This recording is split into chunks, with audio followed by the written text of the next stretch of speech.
Good day, everyone. My name is John B. Patanongon, and I'm here today to demonstrate my final project of IT Prof L, and it's called Game Portal. And this is the front face of my final project. There are the collection of games. Pero if ever di ka ganahan sa mong duwa, pwede ka maka-customize. So, for example, magbuhat ka duwa, add first game. Example, shooting stars. Then description is collect all the cubes before the before the time ends.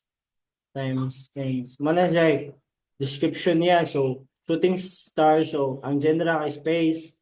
Then there are three types of difficulty. Ay easy, medium, ug hard. Yeah, ang max score kay ang gibutang lang is 100 pero pwede ra ka makapataas ani or paubos. Then if ever settle na ka sa tanan, save the game. Then nag-save the game. This in the left side, makita nimo ang title sa imong duwa, Shooting Stars. Then difficulty medium, then description kay collect all the cubes before the time ends.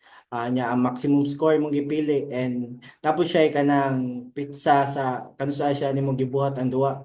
And human kay settle na kastanan, play now.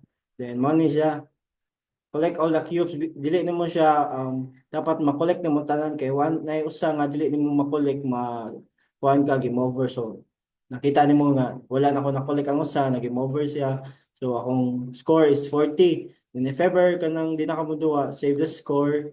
Then ikahuman siya save the score, makita nimo sa right side nga imong top score kay 40 and napod imong pangalan diri nga for example Mark. So nya if ever kanang di na ka ganahan jud sa duwa, wala na ka, delete the game.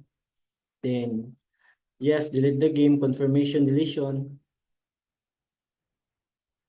Then, human, mabalik ka sa front face sa duwa.